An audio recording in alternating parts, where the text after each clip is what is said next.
Yeah. Hey everyone, good evening. It's a beautiful Monday evening po na naman sa Pilipinas. Magandang gabi po sa inyong lahat. This is Teacher Vicki once again, ang kabanding nyo tuwing 8 o'clock p.m. every Monday and Friday. Yan, kamusta po kayo? Nakapag-dinner na ba? Okay, nakakain na ba lahat? Or nakapag-dessert na ba? Or nagdi-dessert pa lang? Okay, so I would like to thank you once again for being with me tonight. So, I'll greet lang yung mga unang natin dito si Jocelyn Ramores. Okay, sharer natin siya. Thank you for sharing, Jocelyn. Hillary, Flor Pilyazar, Hazel Ferrer, Mami Maui Daryagan, always here, Grace Abundo. So lahat po nang naandito ngayon, tonight, magandang gabi po sa inyong lahat. I hope you get to write kung tagasan po kayo kasi gusto ko talaga malaman saan ba nanggagaling or saan ba kayo ngayon, no, while listening to me. So it would be best if you will tell me pag nag-chat po kayo kung saan po yung place nyo. Like si Hazel Ferrer is from Pangasinan. Maui Daryagan is from Riyadh, Saudi. Wow, so we're all over the world, no? Yan. Okay, so tonight will be another productive night for all of us and I'd like to greet syempre yung lahat ng mga regular viewers natin. Laging naandito, lagi akong sinasamahan tuwing gabi, no? At 8 o'clock Mondays and Fridays na this time. So I hope you had your day full, no? Na I'm sure many of you spend the time sa work and of course teaching your children kung nag-homeschool po kayo or kahit nag-online class sila, 'di ba? May assistance po talaga tayo sa ating mga anak. Yan, at let's thank God again kasi nakaraos na naman po tayo. We're here again, no? Monday, andito po tayo, malakas po tayong lahat. At kanina na ano niyo ba, naramdaman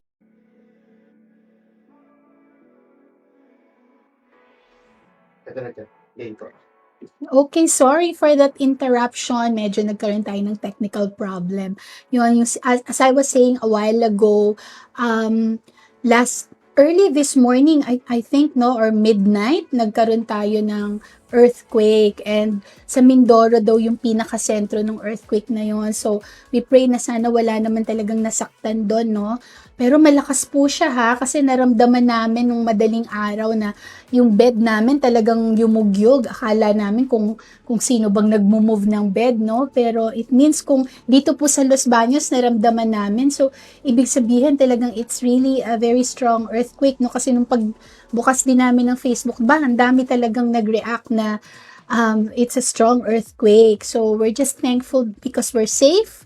No, our families are safe and we're here again tonight to learn with each other. Yan. So, tonight po, yan, si Ma'am Ruby from ano ba siya? Si Ma'am Ruby, hindi ko tulibig. From South Africa. Oh, si Vlad from Vietnam. Hello, Vlad. Good evening. Nakakatuwa naman, no? At least kahit paano, kahit malalayo tayo sa isa't yung mga Pilipino talaga, kahit nasang lugar ka, no, may Pilipino talaga. Talaga tayo international, global talaga ang ating pagkatao, ang ating pagka-Pilipino, no, talagang nasa kung saan sa ang bansa. So anyway, tonight po, yan si Teacher Jem, andito ulit. Okay, good evening po sa inyo. Si Ma'am Hillary is from Parañaque. Wow, okay. So, my topic for tonight is about 7 reasons why we need to develop resiliency in our children. Yan, so medyo, though ito naman po ay dugtong-dugtong itong mga topics ko, no, pero this is something na I believe is what we really need to consider right now, lalo na sa panahon ngayon. And I would say,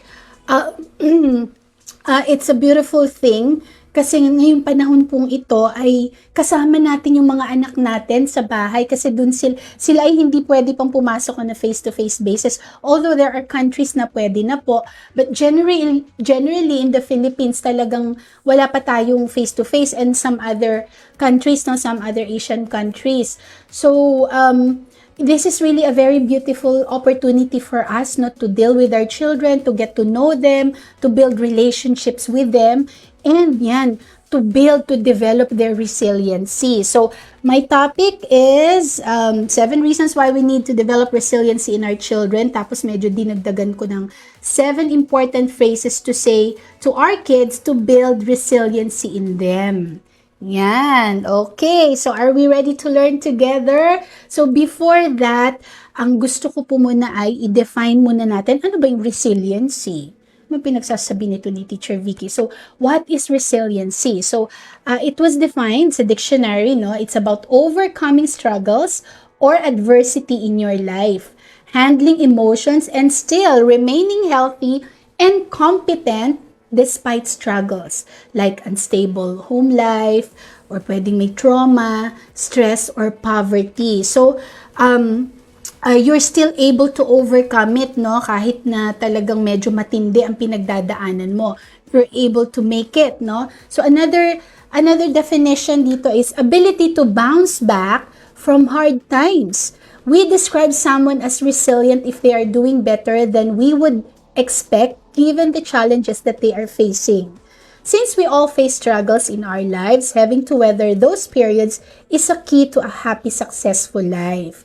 Yan. So when you say pala resiliency, na in spite of the setbacks, in spite of the struggles, in spite of the adversities or negative circumstances in your life, you're still able to bounce back.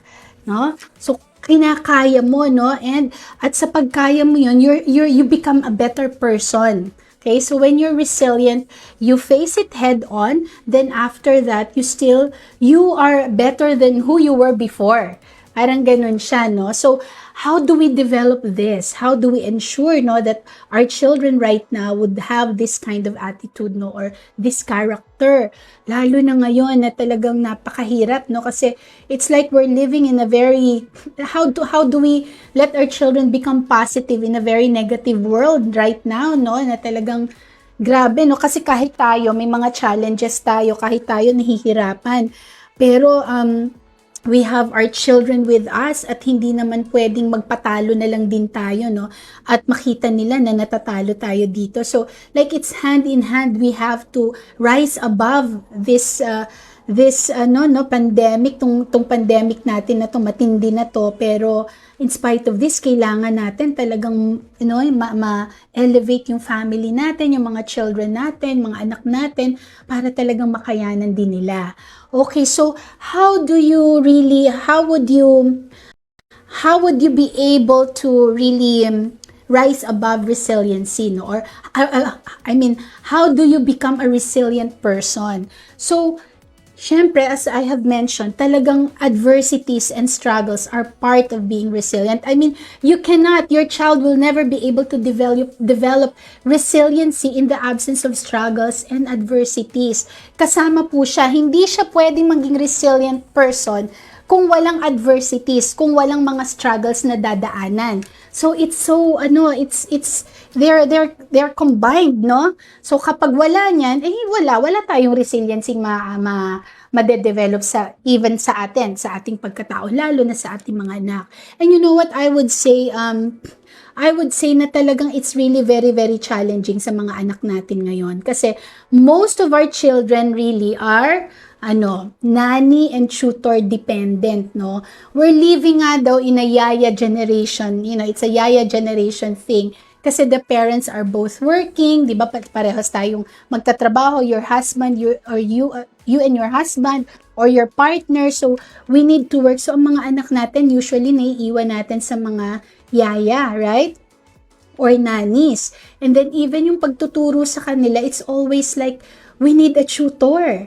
Nung araw kasi sa amin, kami mga Gen X, no, kung sino may mga Gen X na nakikinig dito, wala po kasi kaming mga tutor. We just study on our own. Basta sabi ng nanay mo, o mag-aral ka dyan, yung mga assignment mo, halos hindi ka nga nila bibigyan talaga ng time. Basta you do it on your own. Ngayon, ang mga bata po, halos lahat, no, lalo na nung face-to-face pa, halos lahat po talaga, if you would agree with me, may tutor. So, they cannot study study, they can't do their homework, or for them to do their homework and study further after school, dapat talaga laging may tutor na hinahire. So apart from the tuition fee, may tutor pa, di ba, na binabayaran?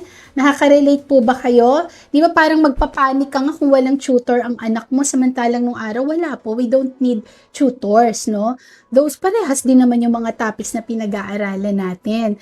So, it's really very challenging kasi nga, yung dependency dito sa mga ganito ay makes them really more relaxed, or pag masyado kang dependent sa tutor, talagang minsan nga yung sinasabi nila, no, we produce more bratis, no, mga bratinelo, kasi sanay silang lahat inuutos sa katulong, di ba, kahit yung pagkuha lang ng tubig, pagkuha ng sapatos, lahat kukunin niya ng yaya kasi we pay them. So they become really so dependent on yayas and of course tutors, no. And then ang isa pa ay kung halimbawa ang mga yaya ay into TV o Korean novela or mga series or kung ano-ano, 'di ba, na mga talagang yun ang kanilang pang-aliw. Pati mga anak natin nakiki-join. So, minsan kung anong language nung yaya or anong language nung pinapanood, yun din yung language nila. Tapos magugulat na lang tayo pag uwi natin, no? When we go home, they have different, they speak differently because they just got it from whatever series the yaya is watching or whatever language the yaya has. And ang isa pang challenge sa atin, that's why it's really hard to develop, no, or to build resiliency in one's child, in our children, kasi most of us rin, we have this granny-grandchild or lola-lolo relationship, no, yung syndrome, yung dependency sa lola at sa lolo. Ewan ko kung nakaka-relate kayo, no, yung tipo bang minsan yung mga nanay at tatay nyo, yung lola at lolo, sila pa ang galit sa'yo kapag dinidisiplina mo yung anak nila, yung anak nyo. Diba? Nakaka-relate ba kayo doon na pag pinagalitan nyo, kapag hindi nyo sinunod yung gusto, talagang sasabihin ng lolo, ano ba, wag mong pagalitan yan. You don't, just give it. So, isisimplehan niya, bibigyan niya. So, may kakampi, or sometimes double standard sa family because you have the lola and lolos they're living with you kasi you need their help as well, no? Dahil when you're working, mas kampante ka na yung parents mo or yung lola at lolo ang nag-aalaga kesa i-entrust mo sa yaya. Pero yun naman yung negative side. Mas medyo nagiging spoiled itong mga apo because of the lola and lolo. O, nakaka-relate ba? Nakaka-relate ba tayo, di ba? So, it's really, parang the struggle is really real. Pero, ang point is, if we want to build resiliency in our children, they should really undergo struggle. Dapat talaga daanan nila yon.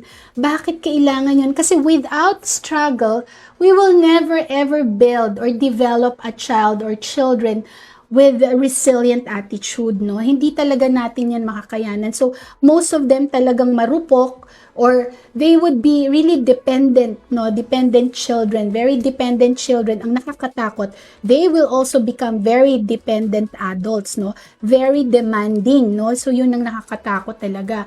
And like what I have been sharing with you for the past talks that I had, our children right now will be subjected into in a tougher world. Talagang matinding competition, mas matindi ang labanan, 'di ba? Mas matinding mga, mas matinding mga bullying experiences, and life is really hard. Life is really hard right now. So imagine kung ang anak natin ay napalaki nating ganito, no, na hindi siya marunong lumaban sa buhay. What kind of children are we going to produce? What kind of leaders are we going to have in the future, di ba? Or what kind of parents, no? Will they be when they grow old or when they have their own families? So they need to undergo struggle. So right now, I'm going to share with you 7 reasons why our children really need to undergo struggle in order for them to develop or build resiliency in their character. So number 1, struggle leads to growth. Okay? So yan madalas takot na takot tayong nasasaktan ng ating mga anak or parang as much as possible, ayaw natin daanan nila yung dinaanan natin mga struggles, no? But struggle, it says here, is an essential component of growth. If we only engage in activities that come easily to us, we are not stretching ourselves. And if we don't stretch ourselves, we will never reach our full potential. Yun ang nakakatakot, di ba? Dahil parang tumpik lang, ayaw mo sila talagang ma-subject into this really big struggles in life. So, wala silang ganung ma-achieve. Pero ang laki ng pangarap natin sa ating mga anak, di ba? Now, it says here, neuroplasticity is the brain's ability to adapt. I have shared that with you, what resiliency is, what neuroplasticity is all about, and what the wonders that our brain could really, experience, or our brains could be subjected into because of neuroplasticity, no?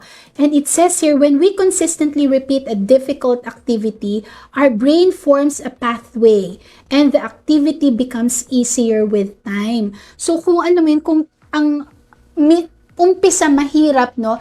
But if we train our brains, into that activity na mahirap, eventually, magiging madali na siya. Pero can you imagine kung hindi mo man lang siya sinubject doon? So, anong nangyari? Yung brain niya, hindi talaga siya nag-grow. Okay? Hindi siya there's nothing that was added into the life of our children and us. Kaya minsan, meron tayong mga parang dalaga na, binata na, pero parang hindi sila nag-mature into yung character nila, yung attitude nila, yung behavior nila, hindi siya nag-match dun sa age niya. Okay? In addition to growing your brain, struggle fuels character growth. Children develop inner strength, persistence, focus, and determination. Yan kasi yung kailangan nila para humarap sa hamon ng buhay, di ba? So imagine kung talagang hindi sila nag-undergo ng struggles dahil natakot tayo, they will never ever achieve this as well. Walang persistence, they're not determined. Pag medyo may konting hadlang lang, suko na kaagad. Now remember, if you've listened to me during my past talks, I was always sharing na we have about 100 billion brain cells called neurons, So, matindi talaga itong utak na binigay sa atin ng Diyos. Grabe yung capacity niya. Grabe talaga yung pwede niyang gawin, pwede niyang ma-achieve, together with the whole body, Pero hindi natin nagagawa yon because we only use about 3 to 5%. Of our brain cells. So, can you imagine parang ganito nga sa iceberg, Ganyan katindi yung capacity, yung potential ng bawat individual ng ating mga anak. Pero, dahil takot na takot tayong isubject sila talaga sa struggles at masyado silang dependent sa yaya or tayo takot na takot silang, maisugod sa hirap ng buhay. Yan, ito lang nga na-achieve. They only use 3 to 5% of their brain cells, samantalang napakadami pa pala nila.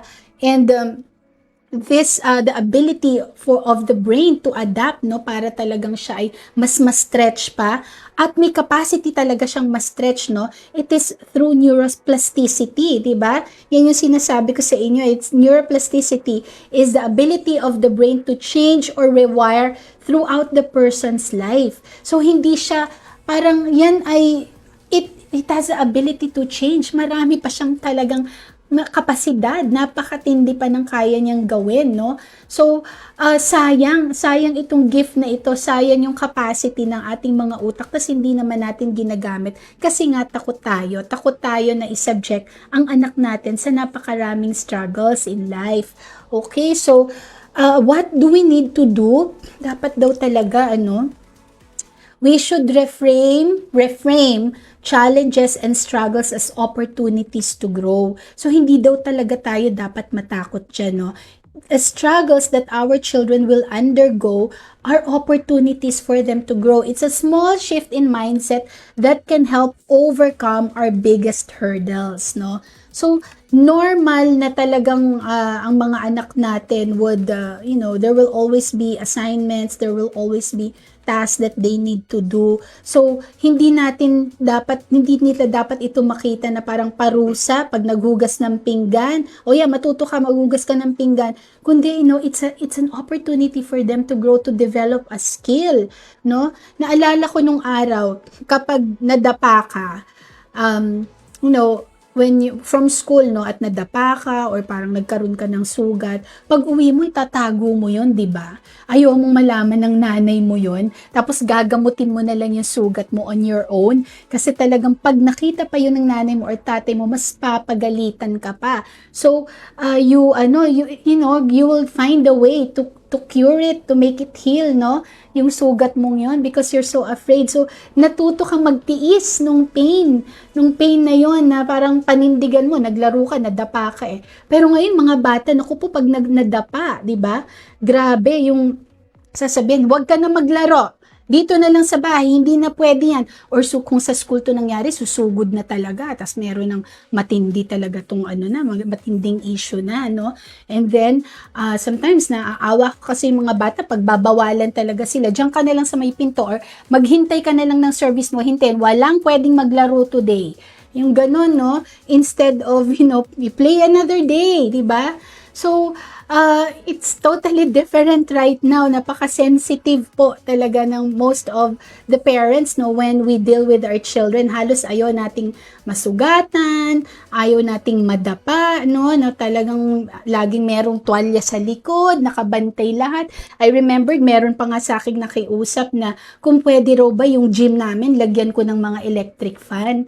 So, di ba, can you imagine? Sabi ko, di ba kaya ka na gym, kaya sa gym kayo, kaya kayo naglalaro? Kasi para pawisan. So, walang masama sa pawis. Actually, very healthy. So, hindi dapat natin pipigilan itong mga bagay na to, na mag-electric fan tayo para lang hindi sila pawisan. We are thinking na nakakaawa sila dahil pinapawisan sila. But no, they need that sweat. That will make them healthy persons. Nung araw, pag uwi namin, gusgusin kami, dudumi namin. Talagang walang pakialam, no? Talagang mga nanay, maligo kayo dyan, mag-ano kayo dyan. Or wala, parang normal siyang nangyayari. But this time, no. Talagang medyo mahirap. Mahirap po talaga na, we're so overprotective of our children. So, we just need to reframe these challenges. And the best phrase, no, or words that we could tell them that really has power, we simply tell them, I believe in you. Kaya mo yan. Naniniwala ako sa'yo. Okay? So, these words, very, very powerful when we tell our kids na pag medyo mahirap na or alam mo medyo nagsistruggle na, sabihin mo lang, I believe in you. Okay, number 2, struggling. Bakit kailangan na struggling enough versus struggling too much? It says here, teach children that asking for help is not giving up. Okay, so normal, they could always ask for help. So it does not mean naghumihingi sila ng tulong ay nag-give up na sila.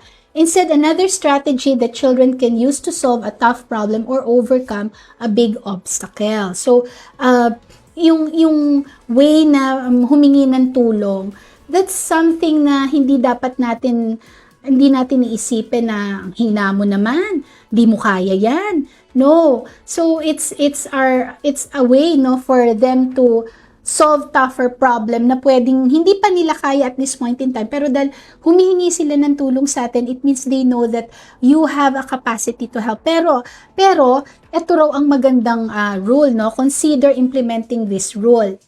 Try 3 times by yourself, okay?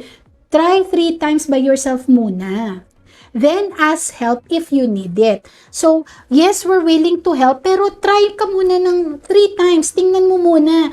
Tingnan mo, okay, pag hindi nag-work yung isa, try mo ulit ng isa pa. Okay, another pa. And then, you can, instead of getting the task from them, you can ask them, no, okay, what next small step can you take? Ano pa yung unti-unti mong pwedeng gawin? Or, where do you think we could find that information? Halimbawa, meron lang pala siyang hindi makita, di ba?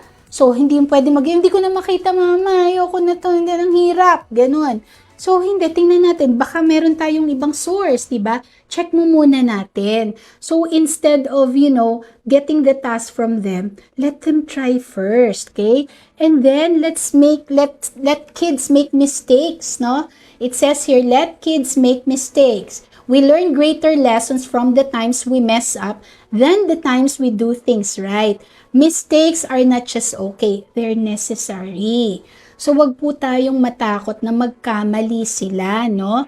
Let's make sure, yung hayaan mo silang magkamali. Let's make sure that they undergo it. Talagang ganun. Kasi diba tayo rin, saan ba tayo talaga natuto? Even pag nagbe-bake ka nga, diba, the first time you try to bake, no, may recipe ka na, pero pag ginawa mo, parang hindi pa rin siya eh. Hindi siya yung what you are expecting that baked products to become, diba? So, ang gagawin mo, you'll try again. So, ganun din sa mga anak natin. Let them go through it. Kung masusunog yan, kung matututong yan, di ba, matatapon yan, madudumihan yung lamesa and all, let them go through it. Halimbawa, kung sila ay may mga test, kung bumagsak, sige, let them go through that failure. Wag tayong matakot dun sa mga pagdadaanan na yon, no? Or mang-aaway ka agad tayo ng iba na bakit ganyan, ba't ganito yung score niya, ano ba nangyari, ganito. Let them go through it. Kasi from there, they'll be able to correct their mistakes. That's where they will learn, di ba? And we can always tell them this phrase, you can try again tomorrow. Kung hindi mo yan nakuha ngayon, it's okay. You can try again tomorrow. Yan. Okay, so number 3. Struggle builds problem-solving skills. O, ayan, yung problem-solving skills, no? So, dugtong-dugtong to. Through the process of struggling, children develop creative problem-solving skills. Without struggle, children never encounter problems to work on. Okay? So, walang pagkakabalahan, wala silang maiisip. Kasi, wala naman, pinigilan natin lahat ng struggles nila. Even when a strategy doesn't work, children realize that mistakes and failures are valuable lessons. It's the same as number 2, di ba? They are valuable lessons. So, wag nating i-withhold to sa kanila. Let them think of ways and means how to be creative. Hindi ito nag-work. Okay, paano kaya kung ganito ang gagawin ko? It says here, sa quote na to, we learn problem-solving skills by actually having to work through problems. Teach the skills but also give the experiences to practice. So, wag nating ipagkait yun, di ba? So, turuan natin nila yung skill, ituro natin ito yung dapat gagawin, and then isubject natin sila na ma-practice yung skill na yun. Wag tayo ang gagawa para sa kanila. Sa mga bata, no, pag mga younger kids naman, may mga chores kasi na kaya nilang gawin, katulad nung nag-water ng plants. May yaya tayo, yes, sa bahay, pwede rin gawin nyo ng mga yaya. Pero alam nyo, kung gusto nyo turuan talaga ang mga anak nyo na they'll be more independent, they will value the hard work, no? Let them do those tasks. Yung pagdidilig ng halaman, washing the dishes. Minsan kasi, hayaan mo na yung katulong dyan, no? Hayaan mo na siyang magtrabaho dyan. You withhold a skill, no? We withhold something sa anak mo kapag hindi sila natutong maghugas ng sarili nilang kinainan, or alam mo yun, magdala man lang ng kinainan nila dun sa lababo, no? Let them do that. Hindi yung kayo lagi ang gagawa nun, or yung yaya lagi, or si lola at si lolo ang gagawa nun. Ito nga, meron dito sa picture, o pati toilet bowl, tinuturuan talagang maglinis ng bowl, or mag-stock ng chair. Sa school po talaga namin, no, when we're doing the face-to-face, talagang kids help. Actually, wala po kaming mga officers, no. Talagang wala kami ng president, wala kaming mga vice president. That's not how we teach our children, no. Sila talaga by task. Merong floor sweeper, and then trash thrower. Alam mo, ganun ang kanila. At sila ang nag-a-apply. Sila ang nag-a-apply para dun sa task na yon. I always tell, you know what, before you become a leader, you should be a servant first. So, kaya ang mga bata natin, alam mo yun, wala ka pang kamalay-malay, may presidente ka na kaagad. Parang meron ka na agad entitlement. Have you served, diba? So, mag-serve muna. Dapat yung mga task muna talaga. Bell ringer, ganun ang mga task namin. And they apply for it. Then the student has to prove bakit siya bibigay, bakit siya magiging bell ringer, bakit siya magiging greeter, ano yung meron sa kanya that would allow us to give him or her that task, no? So, that's very important. Bigyan muna natin sila ng way to serve, yung the lowliest task. I remember mga anak ko, no, in instant reader, maliliit pa sila, we don't give allowance to them, no? We don't just give money. Hindi pwede, kailangan kailangan paghirapan nyo yung perang yun. So, ang nangyayari na, I remember yung mga anak ko, no, sila yung talagang tagalinis, and then, yung isa kong anak na, yung anak kong lalaki, no, siya yung taga-photocopy. Talagang, grabe, magpo-photocopy siya ng napakarami. Pagdating niya talaga sa bahay, ang itim-itim ng ilong niya, ang itim ng kamay niya, ang dumi-dumi niya. Tapos, ang babayad lang naman namin sa kanya, 20 pesos. No? So, the whole day niyang trinabaho yon. Pero gusto lang kasi namin maramdaman niya na, money is not really easy. And, you have to really work hard. Hindi rin namin to nakuha ng mabilis. So, dapat ma-instill din yon sa kanila. I remember, nagtitinda pa sila ng kung ano-ano, nagtinda ng kandila and all. If they want something, we try to ensure na hindi namin basta binibigay ito sa kanila. And I really see that ngayon yung fruits nung discipline na yon. Talagang they really work hard. Hindi pwedeng, there's no such thing as free lunch. You have to really make sure that you know what hard work is all about para ma-value mo kung ano yung meron ang mga magulang mo ngayon, di ba? I remembered also when I went to Japan, no, na-amaze talaga ako kasi we were teaching, nag-practice kami, nag-trial kami ng program namin. So, we went to both public and private school sa Japan, and I was just so amazed how the kids were just so disciplined. They line up on their own. Walang nagbabantay. Sabi ko, may teacher ba sa likod? And then we were amazed kasi nung pagkatapos namin mag-work, we were thinking na aalis na sila kasi magliligpit na rin kami.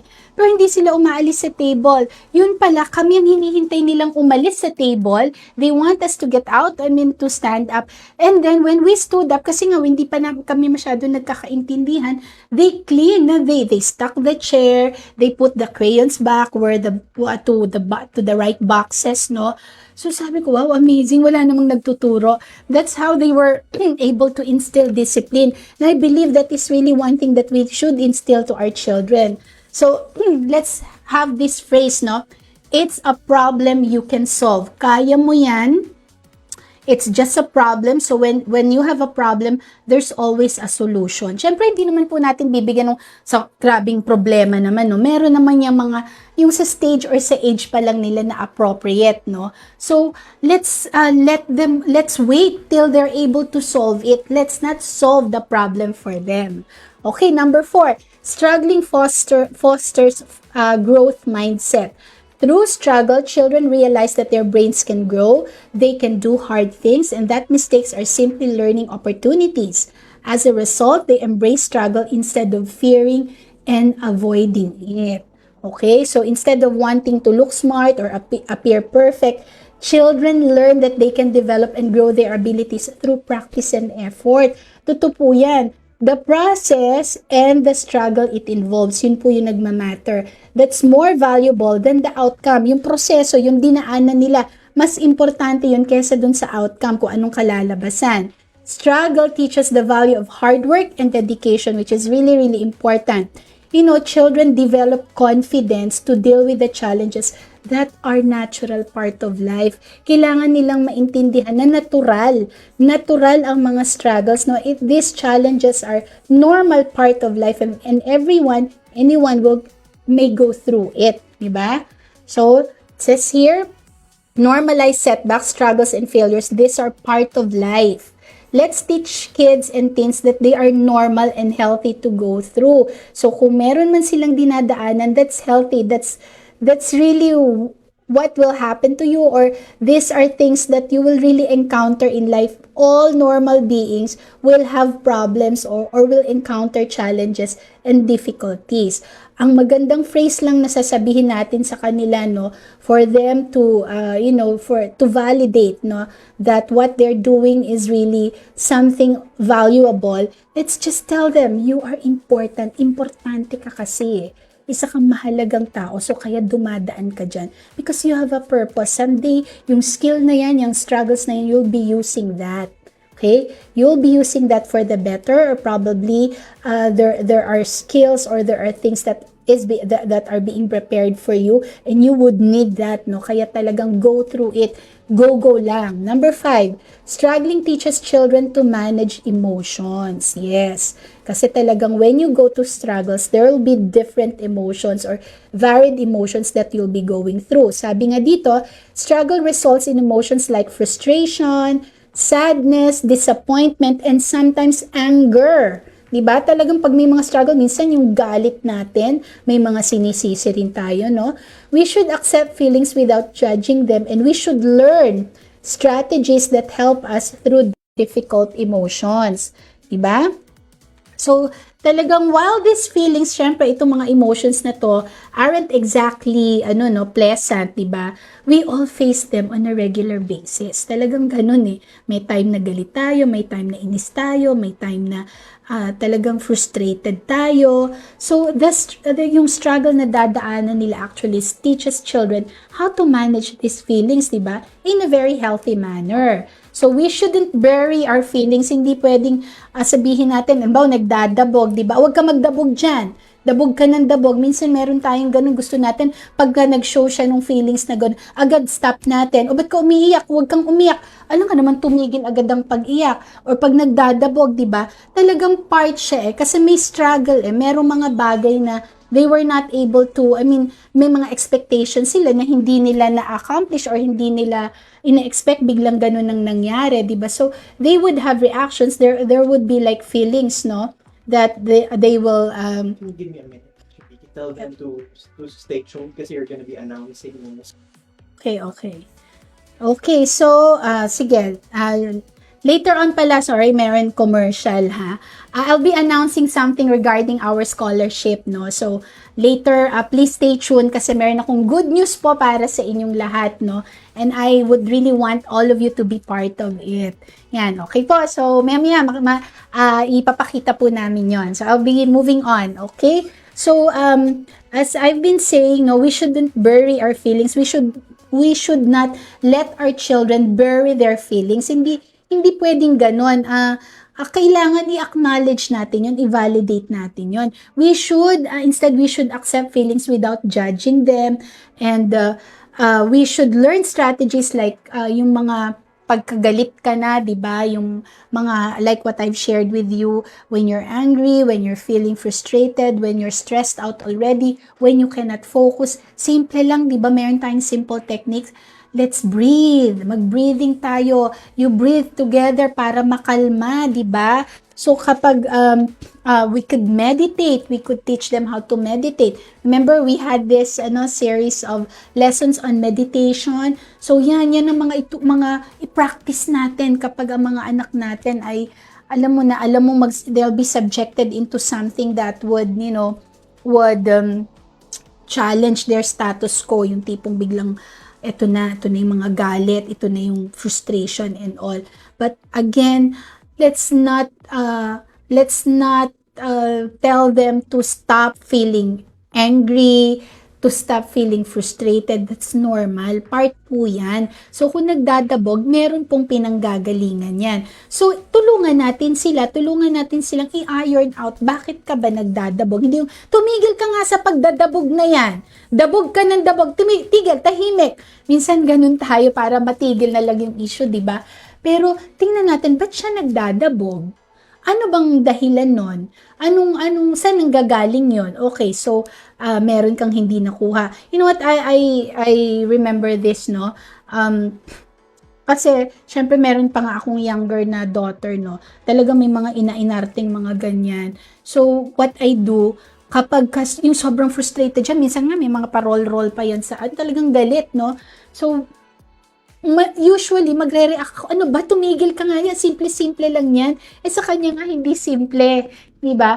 But you know what, whenever I remember the technique nga na, alam mo, anak, siguro kung ako rin ang naandyan sa struggle na yan, sa frustration na yan, dyan sa challenge na yan, I think ganyan din ang mararamdaman ko. So, naintindihan kita, sige, alam ko talagang ba't ka nagdadabog. Alam nyo, para siyang magic. Biglang dun sila titigil. Bigla silang, matatauhan kasi naramdaman nila na naki-empathize ka sa kanila. So, it's very, very important that we get to understand and validate what they feel. Hindi yung head-on, labanan din tayo. Kasi, nag-undergo sila ng challenge. They're into it. And it's not easy. Wala naman pong struggle na hindi na hindi mahirap, di ba? There will always be hardship. There's always difficulty. And then let's encourage positive self-talk, no? Positive self-talk is a critical skill for building resilience. It's the voice that reminds us we can get back up again even when it feels like we can't. You know what, napakahalaga nung yung tinuturuan din natin ng mga anak natin to really love themselves, to hug themselves, yung ihahug mo yung sarili mo, i-remind mo sarili mo that you can do it, no? Pwedeng may mga notes din sila, may mga quotes din sila na I am beautiful, I am enough, self-affirmations. And then when we have yung pag may mga awards din sila and all, you get to hang it or you get to display it, you get to remind them na, oh, that was the time when you really worked hard for what you want to achieve. So let's from time to time babalikan nyo yun, no? So ako, dahil nag-homeschool ako ng anak ko, meron kaming yung mga, I always have these quotes or may mga ipopost ako sa wall, and then talagang I would teach her. Ito yung youngest daughter ko, no? Meron kami nung 10 ways to love me for me. So i-discuss namin yun dun sa mga sa aming homeschooling, and then to affirm her na there's so much in you that is lovable, di ba? There are so many lovable things about you. So isa-isahin mo, mag-e-effort ka talaga. Ang maganda kasi marami tayong resources sa internet, no? You can get a lot of resources for free.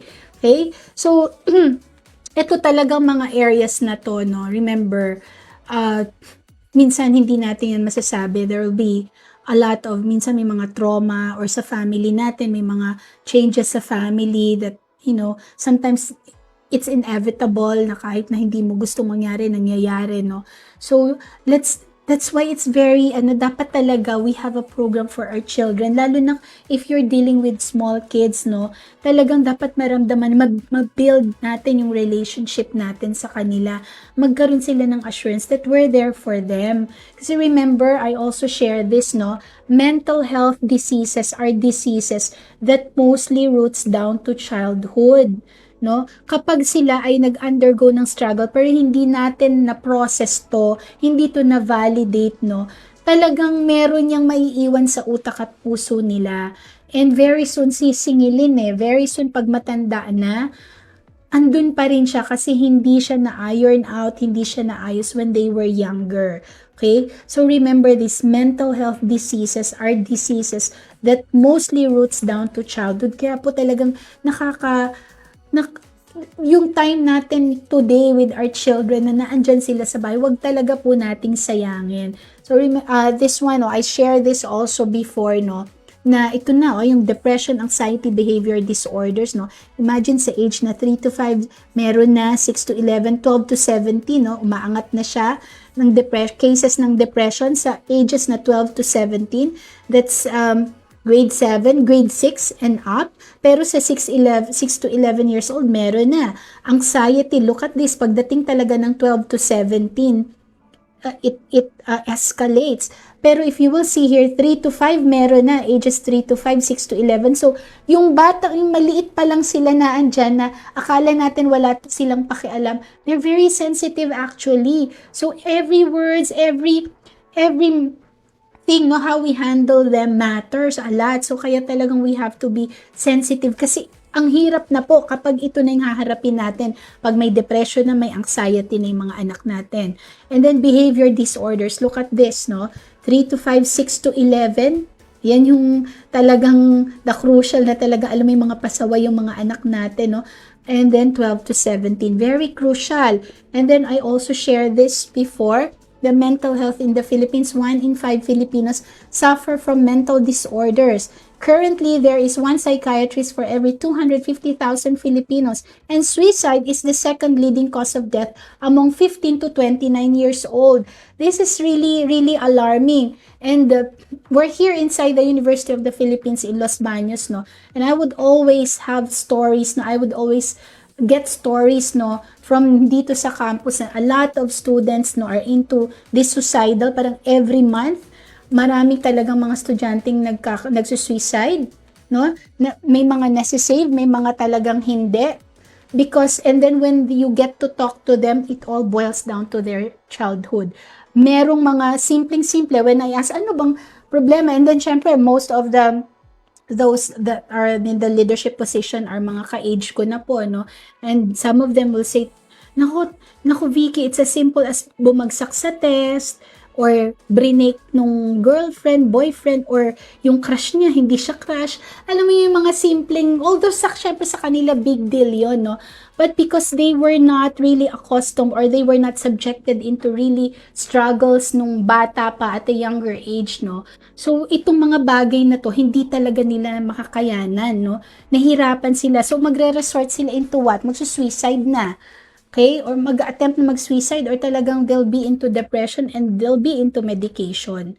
No? So, kaya talagang it's very, very, very crucial po sa mga anak natin. Ngayon, nakasama natin sila. We have to really be sensitive. And this is one of the beautiful phrases that we could share with them. Or we could tell them, no, to build resiliency. You can do hard things. Okay? You can do it. You have the ability to do hard things. You know, when we say this na sinasabi natin, di ba, remember the power of words, no? Talagang it would create, no, resilient thinking, resilient mindset sa utak ng utak at puso ng ating mga anak. Number 6, struggles teaches self-regulation. Okay? Help children find strategies that keep them calm. Next time the child becomes frustrated, remind them of the strategies that help them manage frustration. So sabi ko nga kanina yung deep breath, no? Kaya maganda ng practice na natin ito sa bahay. The moment they wake up, they're into meditation, they're into mindfulness breathing. Kasi talagang all throughout the day, you don't know what will happen. So maganda may baon na sila. Kaya ang hirap kasing alangan mo yung biglang na andun ka sa gitna, bigla kang mag-meditate. Hindi naman natin pwedeng gawin yun, di ba? Biglang pag-meditating mo siya, no? Kaya maganda, it's a practice already that we'll be doing day in, day out, na ginagawa na natin. So, para when something comes up, no, we will just tell them, okay, you breathe. Let's pause for a while, let's calm down. You calm down and breathe. Alam niya kung bakit, no? Kasi naituro na natin, naging part na siya ng ating buhay, ng buhay ninyo or ng routine ninyo sa bahay, di ba? When the child is frustrated, you seem to be frustrated. You validate it, no? This is hard, I know, but I believe you can handle it. Yan. Okay, so eto, meron ditong 5 steps for a daily emotion check-up. Pause and breathe for a moment. Ask yourself how you feel, no, when they're into something. Meron sila mga challenges, mga difficult circumstances, no. Say the emotion words out loud or write them on paper. Kung hindi kayang masabi, minsan is pasulat natin, I'm angry with ganito, I don't like chuchuchu. Mga ganyan, di ba? Iisulat, no, para ma-process talaga nila, para hindi kung ano-anong gagawin nila, magbababato, magwawala, ganyan. Okay? Think about your feelings, sit with them and let them be. Let them be. Okay? Think about your feelings. Tell them, okay, what are your feelings? Sit with them and let them be. Hindi natin kokontrahin. Kung galit siya, kung nagdadabog siya, kung naiiyak siya, pabayaan muna natin. Okay? Pakinggan lang muna natin. Saka tayo papasok kapag medyo kumalma na siya. Okay? Ask yourself what you need. Say or list what could help you move forward. Yan. So, let them process it. Tanungin natin sila. And then when they do their work, no? Kasi talagang ganun kailangan nilang mag-aral, di ba? So sa pag-aaral, hindi naman laging madali. Hindi naman laging madali mga subjects. May mga assignments, may mga bottleneck yung mga bawat subject, no? So we should teach them how to process it, no? we could give them, ano ba yung goal mo, di ba? What do you want to accomplish dito sa subject na to, dito sa ngayong year na to, ganyan. So, let's teach them how to also set goals and how to achieve them, di ba? How do we achieve them? Like what I did sa anak ko, no, meron kaming, before we start school, meron kaming talagang yung back to school interview. And then, meron akong mga questionnaires na parang cool lang naman siya, which I got sa internet na free lang naman din siya. Yan, so yung as a big life journal, no? So, may mga questions yan. Tapos talagang meron siyang, what do you want to practice and get better at this year? O meron siya dito, accepting my mistakes because I will learn what kind of mistake that would be. O what are you most looking forward to this year? So, nakaset na, meron siya talagang hinihit, no, for that year, para pag medyo nagde-deviate kayo, no, at meron ng mga struggles in between or along the way, babalikan nyo ano ba yung goal ninyo together.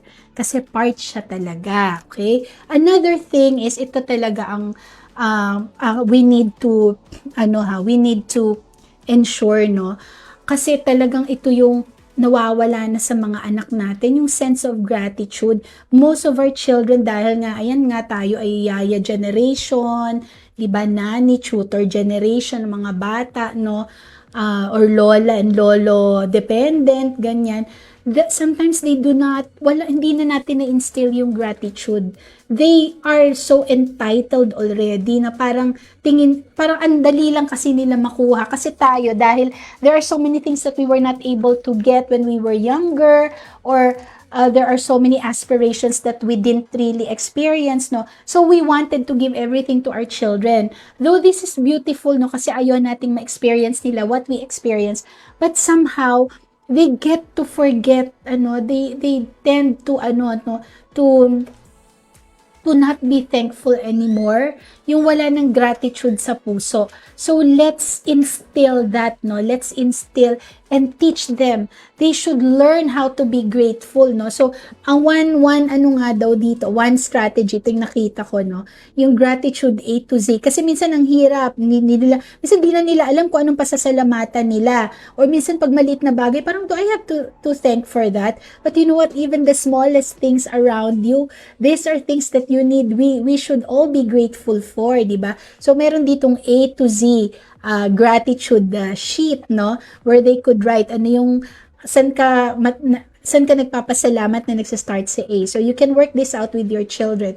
Syempre, pag older naman na, you just really tell them, no, pag nakikita din kasi nila sa inyo, or naririnig nila sa inyo how grateful you are for the things around you, then they get to imbibe it as well.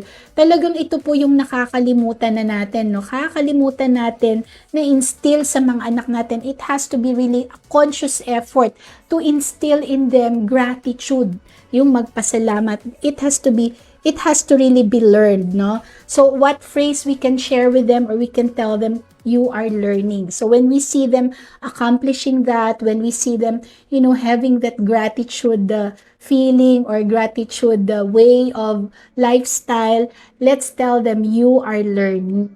Okay? So, these are the things, no, that we should remember, no? So, eto ngang sabi, talk to children about how failure is part of learning and succeeding. Openly discuss your failures and share stories of people who have overcome failure on the path of success. Kasi tayo, di ba, ang dami rin nating failures. Huwag tayong matakot na i-share to sa mga anak natin. Yung mga kapalpakan natin, yung mga bagay na ginawa nating hindi maganda, let's share it to them. Para makita nila na, ikaw din pala mama, ikaw din pala dad, or ikaw din pala tatay, nanay, ganun ka din pala, na meron ka rin palang pagkakamali. Kasi minsan akala nila wala kang, para kang failure proof, hindi pwede, or mistake proof, no? Let's share to them that we had our mistakes as well. Okay? These conversations teach children that failure isn't unique to them and shouldn't negatively impact their self-image or self-esteem. And number 7, which is the last, struggles build superheroes, no? Through safe and developmentally appropriate struggle, we help children build the mindset and skills they need for a happy and successful life. Yan. So, kaya talagang, syempre, yung mga struggles naman yan, may mga katugma lang naman din ng kanilang ng kanilang age, ganyan yung mga pwede nilang mga gawing, yung mga responsibilities na kailangan nilang daanan, no? So, let's instill to them na, you know what, if you want to have a successful and happy life in the future, embrace that. Embrace whatever struggles you have right now. And then one thing that we could tell them, you know what, when they do this, no, when you see improvement in them, you know what, you inspire me. You really inspire me whenever you do that, whenever you say that, whenever I see you doing it, you just inspire me. So, alam mo yan, pag naririnig nila yan na, wow, at some point in my life, naging inspiration din pala ako sa magulang ko. Diba? So, itong another thing na which I want to share, no, literature can be one of the most universal strategies for teaching resilience. So often, characters deal with struggles and have to bounce back. That's resilience. No, so it says here, you expose them to stories, no, mga biographies, no, literature, stories, biography of people who failed, but they were able to bounce back. They were able to rise above the failure. So, marami pong mga characters na ganyan. Ito yung isa, si J.K. Rowling, no? 12 times siyang rejected ng publisher before niya na-publish yung Harry Potter. Diba? Si Albert Einstein, imagine, he didn't speak until he was 4 and didn't read till 7. But he went on to win a Nobel Prize and became the face of modern physics. Everybody knows Albert Einstein. Pero imagine, no, siya pala ay dyslexic nga siya, no? And may speech delay pa. And then Thomas Edison, 10,000 ways, no? If I find 10,000 ways something won't work, I haven't failed, I'm not discouraged because every wrong attempt discarded is another step forward, diba? So, ang daming mga tao na famous people, scientists, who failed but they were able to bounce back. Si Disney, 302 times legend has it. Walt Disney was turned down 302 times before he got financing and creating Disneyland. And you know where Disneyland is? Kung hindi lang face-to-face, I'm very sure loaded ang Disneyland ngayon. Every child's dream is to go to Disneyland. Pero bago pala niya yung nagawa, 302 times siyang na-turn down, no? Ng mga investors, no, na pwede sanang tumulong sa kanya to build Disneyland, but he just believes in Disneyland. Actually, he didn't really get to see it, pero sa vision niya, nakita niya na talaga ang Disneyland. Okay, and also another thing is, subject your kids to good books, no? Books and movies, no? Movies that boost confidence and resilience. Marami pong mga movies talaga na that really boost confidence and resilience in children. You can just Google it, makikita nyo po talaga. Kasi alam nyo, napakahalaga talaga ng mga pinapanood ng ating mga anak, no? So, lahat ng movies na yan, lahat yan pumapasok sa utak nila, sa puso nila. So, young as they are, let's subject them to good movies, no? Good movies that would instill courage, persistence, and resiliency. Marami po kayo makikita, basta i-google nyo lang talaga books and movies about courage, persistence, and resiliency. You'll get them all. Ito sa medyo older na. You know what? One of the best movies that I have let my children watch, and I watched also, medyo luma na to, yung Facing the Giants. It's really classic. Kasi actually itong movie na to ay pinagawaan ko ng movie review sa anak ko. It's an old movie, but you know what? She really valued it. She was so inspired. It really had an impact sa buhay niya. Sabi niya, Mama, sobrang ganda ng movie to. So, sana mapanood niyo to. Hope you'll be able to watch this. Hanapin niyo po sa Netflix, no? Facing the Giant. It's really, really one movie that your child, whether teenager na siya or bata pa lang siya, should watch, must watch, together with the family. It's a beautiful movie po, Facing the Giant. Sana makita niyo yan. Kasi talagang courage, persistence, and resiliency ang bottom line ng message ng movie na ito. And then, itong mga children's books about resilience, meron ng sorted by age. So, hindi na kayo mahihirapan, di ba? So usually kapag ka na-instill nyo yan or they were subjected into these books, eventually when they grow older, ibang klaseng books naman talaga ang mga hahanapin nila.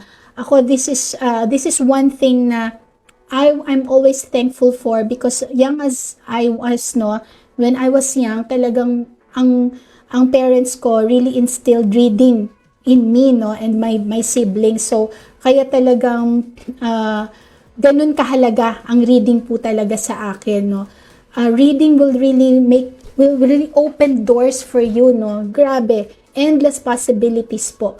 So kaya talagang this is something you should not miss, lalo na when they're still young. Kasama nyo sila sa bahay. Dapat may plano. Meron kayong libro, no? Meron talagang plano. Sabi ko nga sa amin sa instant reader, after them undergoing instant reader, please let your children read 20 minutes a day lang po. 20 minutes a day. Not even an hour, not even 30 minutes. 20 minutes. Just make sure that you spend 20 minutes reading every day until they develop the habit, no? So kaya po, like me, I really learned from books, no? Everything that I'm doing right now, talagang yan po ay natutunan ko sa mga books din na mga binasa ko. And of course, the Word of God, no? So talagang napakahalaga ng lahat ng ipinapasok mo sa utak mo. And then these books would really give you wisdom, would make you learn things, no, that you have yung mga hindi mo rin na-experience. Because you read them, you're able to learn from them, from their experience as well. And you get to also understand what resiliency is. Kasi most of these books about courage, persistence, and resiliency, they will tell you stories how they were able to rise above whatever challenges or adversities and struggles that they had. Okay, so resiliency, it says here in this quote by John Chatsky, resiliency isn't a single skill, it's a variety of skills and coping mechanisms. To bounce back from bumps in the road as well as failures, you should focus on emphasizing the positive. Another quote here, no? So again, ang resilience po, hindi siya isang single skill. Talagang siya ay dadaanan mo. Marami pong yugto sa buhay, no, na struggles na dadaanan mo in order for you to build resilience, no, in order to become a resilient person. At itong quote na to, which I also love, no, don't prepare the path for the child. Prepare the child for the path. Tama po ba? No? So, wag natin ihain lahat. Let them discover. Let them go through it, no? Like, meron nga ring mga bullies, no?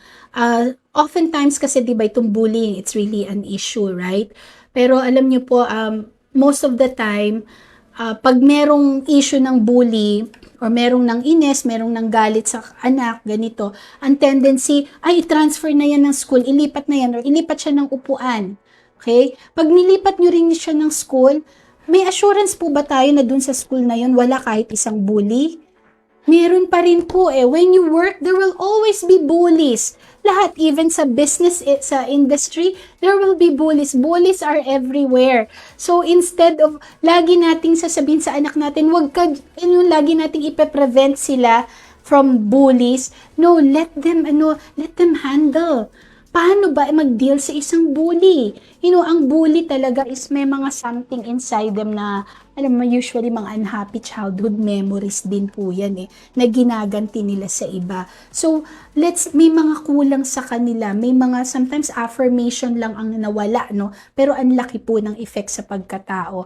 So, instead of always preventing our children from, being with bullies, let us teach them how to deal with bullies. Hindi kasi pwedeng lahat iiwasan mo kasi kahit saan ka pumunta, may bullies po. Do you agree with me? Kahit saan po meron. So, let's teach them how do you deal with bullies? How do you rise above towards these bullies around you, di ba? Hindi po yung agad lipat, tanggal, away si ganto, away si ganyan. Wag mo nang paglalaruin dyan. Hindi po kasi pwedeng laging ganun, no? We have to teach them how to handle, how to deal with bullies as well. Yan, okay? So, never do for a child what he can do for himself. A dependent child is a demanding child. Children become irresponsible only when we fail to give them opportunities to take responsibility. Yan, okay? So, nakakalungkot, no, kapag ang anak natin, dahil masyado nating ibinigay lahat, pagtanda, napaka-dependent, napaka-demanding pa. Ito rin po yung mga ang hirap pakisamahan pag nagtrabaho na sila. They're very intelligent kasi talagang naibigay ang lahat sa kanila, na pag-aral sila sa school na napakaganda. But you know what? The point, no, yung negative setback nito, naku, they're so entitled. Kasi nga sanay sila na lahat pinibigay sa kanila. Pag mahirap, wag na. Yung minsan we have this thought of, okay, if you can't do it, if you think it's hard, don't do it anymore. Hindi po pwedeng gano'n, no? When it's hard, try first. Try 3 times. Wag mo nang gawin kasi kung mahirapan ka, wag mo na lang gawin, di ba? Okay, look at this, no? Certainly, it is important to work hard for your children, but if the only legacy you can give them is money, it is poor legacy. Ang ganda po nito, di ba? It is important to work hard for your children, but if the only legacy you can give them is money, it is poor legacy. So, minsan kasi we want to work hard kasi to give everything to our children. Pero alam nyo, kung ang end goal lang natin is to give everything, provide all the money that they need, it's really a poor legacy because they will get out of our houses. Diba sabi ko nga po, wala namang assurance eh. None of us do have assurance that we will be with our children for the rest of their lives. Tayo po ay tatanda, magkakasakit, mamamatay, diba? Kawawa naman sila. Kasi yung pera, madaling mawala po yun eh. But you know what, hard work, you know, yung if they're able to go through it, go through disappointments, diba? Lahat naman tayo, ang gusto natin talaga is to make sure that our children will be successful, no? But you know what, they will never be able to reach that success without hard work. Ito po, disappointment, endless nights, struggle, persistence, adversity, action, faith, sacrifice, rejection, and discipline. Yan po yung wag nating ipagkait sa kanila sa ngalan ng pera, sa ngalan ng mga kung ano-anong gamit na gustong ibigay natin sa kanila dahil hindi natin to na-experience, no? Let them go through the struggles in life, and in that way, success is sure, no? Na they have this, yan, andito po lahat ng components, no? So ito yung success, pero 'di ba, before you reach that, matindi ang dadaanan mo. Yan ang wag nating ipa-miss out sa ating mga anak. Okay, so my last quote from James 1-12, those who stand firm during testing are blessed. They are tried and true.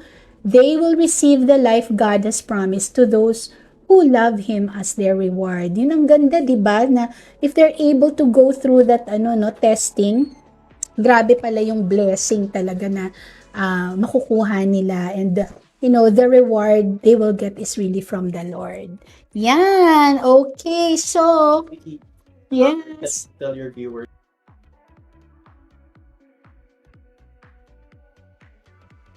Okay, so yun, medyo kinukulit nila ako. Excited sila masyado dun sa scholarship natin.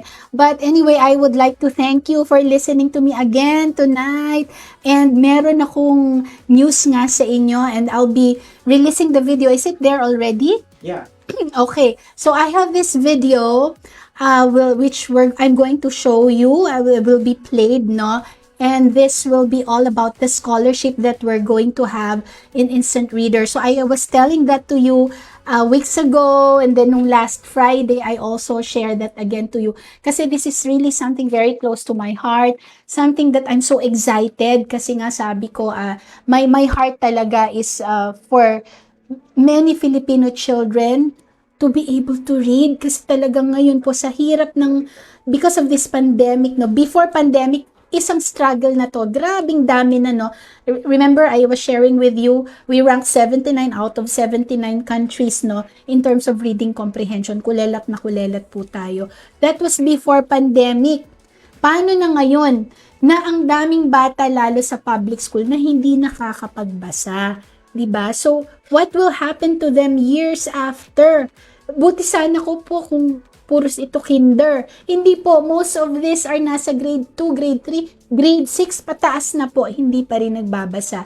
So, it's not easy no for them right now because wala po tayong face-to-face. But an instant reader, we're sharing our program and we have mechanics already on how we're going to do it. So, we're on a trial phase, but we're giving scholarship for our first two instant reader, no, na bibigyan namin ng scholarship for this trial phase kasi online po itong aming program na gagawin. But we're ready for 100 more and hopefully we'll have more, di ba? Magmumultiply po ito so that more children, especially the less fortunate children, will be able to finally read or unlock their difficulties in reading. Yan. Okay, so I hope that you're still here.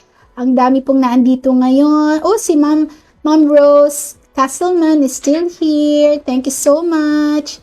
And then, Sabas Allen Joy. Hi, Teacher Vicki. Thank you for sharing the love of reading and a lot more. May you be blessed. Risa Joy, thank you. Maria Cristina Malyari. O, ito yung mga regular po silang andito eh. Sana po si Emmanuel ay mapili nyo. Naku, sana nga po. Basta just give you the names, no? So, we will have there are more chances pa for others kung hindi ngayong gabi sa ibang araw po, no? Instructor page. Okay, we have also mga viewers sa Instant Reader or listeners sa Instant Reader page. I really would want to thank you kasi some of them dito sa page ko, some of them sa Instant Reader page, and nakakatuwa naman, si Mimi Yak Bernachea. Sobrang dami ko pong natutunan ngayon kasi 4 po ang anak ko at sobrang hirap. May grade 1, 3 and may grade 3, 1 and kinder pa po. Kailangan talaga ng focus. Salamat po. Watching from Cebu. Wow, ang dami natin. Nido and Milo Magbitang, Maggie Matibay, Christian Yongko, Elena Gonzalez, Alex Abainsa, Nice Sapitan Reyes, Massey Jonah, Gilergen, Alan Placido, Mami Myra Del, Samson o homeschooler natin po ito. Alan Placido, wow, ang dami, nakakatuwa naman po talaga. Maraming salamat for always being with me and for sharing this time with me. So, ready na ba yung video so they could watch it now? After, siguro mga 9:30 or before 10 p.m., we're gonna release it. Yun yung instructions kung paano sila maging scholar. Okay. So, ito po will be viewed by about 9:30 or 10 p.m. So, I hope that you get to watch it kasi po andito yung mechanics, no? We're going to give you the criteria as well as the mechanics for this scholarship program, no? So, so that you'll be able to know sino ba yung mga target natin, sino yung gusto nating tulungan, sino yung mga qualified po for this scholarship. So, I hope that you also get to continue to share my page, no? Share po ninyo to sa mga iba, lalo na sa mga kaibigan po ninyo, mga kumari nyo, or mga friends na talagang yung mga anak nila ay hirap pong magbasa or talagang walang kapasidad, no? To enroll themselves, no? Sa Instant Reader program or sa any other reading tutorial programs because of the cost. So, ito po ay ginagawa natin para po talaga maraming mga batang makapagbasa. And we're so excited kasi i-document po namin to. We'll be documenting the child, yung mga scholars natin, no? So, you will really see yung progress po nila on a day-to-day basis or after a month, after 20 days, no? So that we will be able to encourage more, parang marami pa pong mga batang makapagbasa. And hopefully, kayong naandito ay makasama po namin that maging part nitong ating mission na to. Because this is really something so close to my heart. I don't know, nag-overflow talaga yung excitement ko dito kasi ito lang po talaga yung, a legacy I really want to leave behind and a legacy that I want readers to spread the whole nation. Yes? Okay, so wait na. We're going to play the video in few minutes. Okay, so basahin ko muna po ang inyong mga mga message nyo. Si Ma'am Jan, Miss Corpus, Dr. Teacher Vicky, good evening. Si Ma'am, sana po pupili ang aming foundation, Ma'am. Naku, saan ba yung foundation nyo, Ma'am? Maria Cristina Malyari. Sana mapili ang baby ko. Naku, gaano ba ka-baby pa siya? Baka naman baby pa. We usually, okay na? So this is the instructions kung paano sila maging scholar. Okay, so I hope that you get to be watchful at tingnan po natin ng husto, pakinggan natin ng husto kasi these are the instructions that we're going to give you in order for you to know for your kids or sining qualified na anak ng kaibigan nyo, pamangkin nyo, apo nyo, na pwede po namin bigyan ng scholarship through Instant Reader. We're starting small number, but we are ready for more pa po talaga. Kaya lang kailangan mo namin, we're ready for 100, no? Kailangan lang po talaga namin, kumbaga, maumpisahan, no? Matry ito. And I would also want to tell you, no, we're also, ang challenge po kasi namin dito is yung teachers, no? We have teachers and we train them. But of course, dahil napakalaki po ng mission namin na to, we also need volunteer teachers. And in order for us to be able to do this scholarship program, which we call VIRAC, or Victory in Reading is Achievable for all Children. Ngayon nga ay virtual reading is achievable for all children. Pwede rin kasi virtual po lahat to. Are we ready na? Is our okay, so I think we're ready na. So magpapaalam na rin muna po ako sa inyo, no? Before you listen to the criteria, the mechanics of the video. Again, I am so thankful for you for giving your time to me tonight, 8 o'clock. Ito po si Teacher Vicky, your 8 p.m. na learning buddy. Nangangarap po na ang lahat ng ating kabataan nakakapag-aral man sa paaralan o hindi ay maging bihasa sa pagbabasa at may kakayanang maunawaan ang kanilang binabasa. Dahil naniniwala po ako na ang pagbabasa ang pinakapundasyon ng karunungan at kaalaman tungo sa ikauunlad ng ating bayan, 'di ba? Sa puso ko po, ang dapat nating unahin ay walang iba kundi ang mga kabataang Pilipino. Pilipino muna bago ang ibang bayan. Okay, so to everyone, Ma'am Shell, dito ka ba? Hindi kita nabate before. Good night to everyone po. Maraming salamat and I hope to see you again on Friday. This is Vicky signing off. Let's watch this. Okay, let's watch this po. Wag po kayong aalis dyan. Na ang chance mo para maging isang instant reader scholar. Reader program or instant reader scholarship program called VIRA. Pumapasok na ba sa school ang anak mo pero hindi pa marunong magbasa? Meron akong napakagandang balita para sa iyo. Magbibigay ako ng 100 complete sets of tablets for online class for free. Finally, mag-start na po ulit ang aming Instant Reader Scholarship. Etong scholarship na ito actually ay para sa mga batang nag-aaral sa public school na hindi pa marunong bumasa pero nasa grade 1 na hanggang grade 6 level na nga. Tuturuan po namin silang magbasa gamit ang na-develop ko na Instant Reader Program. Kaya po namin turuan ng isang bata na magbasa sa loob lamang ng 20 araw. That's right, tama po ang rinig nyo. Kahit sinong hindi pa marunong bumasa ay siguradong makakapagbasa sa loob lamang ng 20 days at 1 oras lang bawat araw. Nako, 20 years na po namin itong ginagawa at ang office po namin ay nasa loob ng UPLB campus dito po sa Los Baños, Laguna. At every year po, kami ay nag-o-offer ng scholarship sa mga kapuspalad na mga estudyante. Pero dahil po sa pandemic since 2020 ay natigil po kami sa pag-sponsor ng mga scholars dahil na rin po pinagbawal ang face-to-face. Umaasa nga po kami na sana after 1 year ay babalik na rin ang face-to-face. Pero sa mga nangyayari sa ating bansa ay mukhang malabo pang makabalik sa classroom ang ating mga estudyante. Bago po nag-pandemic, napakarami ng mga kabataan na nasa grade 6 pababa bata ay hindi pa rin nagbabasa sa mga public schools. Paano na lang kaya ngayon na walang face-to-face? Sigurado po ay mas lalo pang dadami ang hindi makapagbasa. At hindi na po kami talaga makapaghintay na bumalik pa ang face-to-face para mag-sponsor at magturo ng instant reader sa mga nasa public schools. Kaya gumawa kami ng paraan paano kami makakapag-sponsor kahit online class lang. Napatunayan na po namin na ang online version ng instant reader program ay mas epektibo pa dahil sa libo-libo mga batang napabasa po namin ngayong pandemic.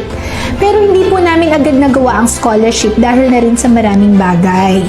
Alam namin na karamihan sa mga batang nasa public school ay walang mga gadgets katulad ng tablet, laptops, or desktops. At malamang, wala din po silang stable na internet connection. Ito po ang mga basic na kailangan para makapagturo ng IR online or instant reader online. Sabi nga nila, pag gusto, may paraan.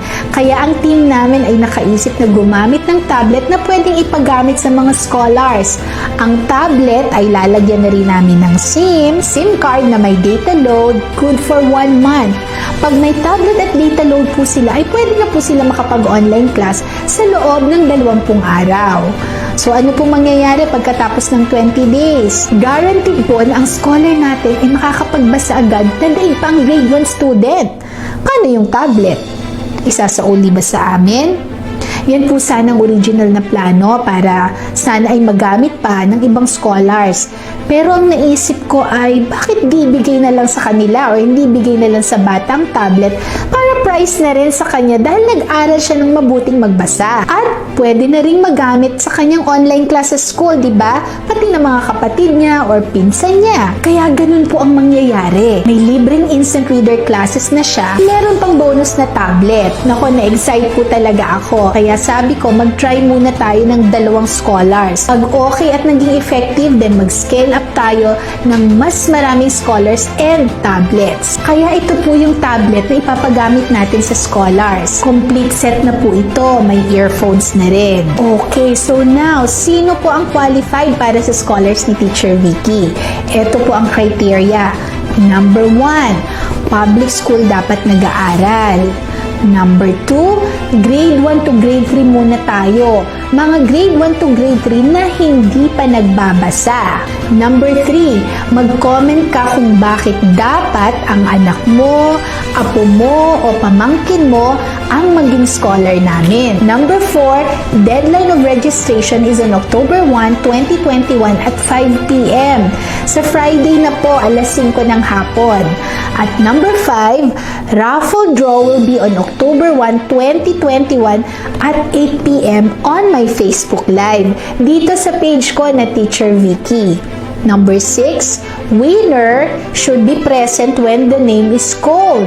Then we will draw the names and pick the lucky 2 winners. That's it. The first 2 scholars will be revealed during my live vlog on October 1, Friday at 8 p.m. Kaya dapat manood po kayo sa Facebook Live ko. So ano pang hinihintay mo? Mag-register na dito sa link. At baka ang anak mo pa ang una or ang pinakaunang maging instant reader scholar namin ngayong pandemic.